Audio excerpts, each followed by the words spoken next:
সকালবেলা ঘুম থেকে উঠে দেখি মা ভিজিয়েছে ডাল, কারণ কালকে আমাদের ঠান্ডা, কালকে আমাদের এখানে শীতলা পুজো। ওইদিকে ফ্রিজ থেকে মাছ বের করে জলে ভিজিয়ে নিলাম, ডিম টিম এনেছিল মা, ওগুলো গুছিয়ে ভাত বসিয়ে ব্রেডটাকে সেঁকে নিয়েছিল। গতকাল পিসি দিয়ে গেছিলো চিকেন, ওটা আর খাওয়া হয়নি রাত্রিবেলা, তাই জন্য সকালবেলা ব্রেকফাস্টে আমি আর বোন খেয়ে নিয়েছিলাম। বসিয়েছিলাম উচ্ছে আলু ভাজা। ফ্রিজ থেকে যে মাছটা বের করলাম ওটা হচ্ছে এতগুলো বের করে রাখলাম, এখন ঝোল করব। আর এইটা আর্ধেক যেটা আছে মানে অনেকগুলো মাছ ছিল, ওই জন্য তুলে রাখি, কারণ কালকে আমাদের ঠান্ডা।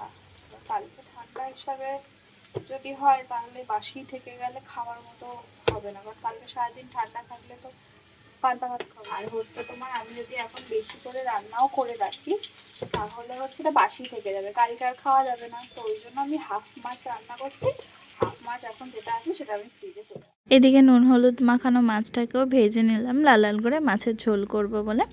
আজকে মাছের ঝোলটা করব পটল আর আলু দিয়ে, পাতলা করে মাছের ঝোল। এদিকে ঝোল আমার হয়ে গেছে, বাটিতে একটা ঢেলে নিলাম। উচ্ছে ভাজা আর মাছ করেছিলাম বলে মাছের ঝোলটা একটু বেশি করে রেখেছিলাম। জন্ম পর ছাদে উঠলাম, মানে প্রায় 4-5 বছর তো হয়ে গেছে ছাদের মুখ দেখিনি। আজকে হঠাৎ বোন বললো যে একটু ছাদে ঘুরে আসি, তো ছবি তুলবে। আমি একটুখানি এসছি সেজে বুঝে, কি সুন্দর লাগছে তা আমাদের দেখাই। সূর্য ডোবার সময়টা কি সুন্দর লাগে। আমাদের ভিডিও করার কথা ছিল, ভিডিও তো করতে পারলাম না, কারণ আমাদের ওয়াইফাইটা এত দূর ছাদ অব্দি এলো না। তো আমরা ফটো তুললাম, পিছিয়ে এসেছিলো, ফটো তুলে এখন হয়েছে সন্ধে, দেখতে পাচ্ছি অন্ধকার হয়ে যাচ্ছে। তো চলো নিচে যাওয়া যাক। সন্ধ্যেবেলা খেতে ইচ্ছা করছিল মোমো, তো যা ভাবার তাই কাজ, চললাম মোমো আনতে। ওয়াও মোমোতে গেছিলাম, ওখান থেকে নিলাম একটা কম্বোতে ছিল 2টো বার্গার আর একটা দার্জিলিং স্টিম মোমো, আর ছিল একটা কোক।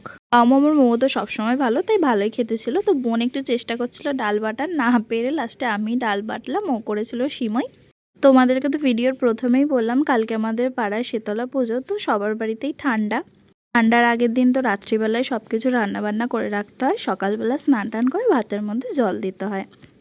আমি ভেবেছিলাম একটু আলু ভাজাও করব, পান্তা ভাতের সাথে ভাল লাগে, তো আমার আর ইচ্ছা করছিল না, তাই বড়া ভাজা, আলু সেদ্ধ আর ভাতই করেছিলাম। ওদিকে সব রান্নাবান্না সেরে ঘরে এসে খেয়েছিলাম একটা তরমুজ। দেখা হচ্ছে নেক্সট একটা ভিডিওতে, টাটা।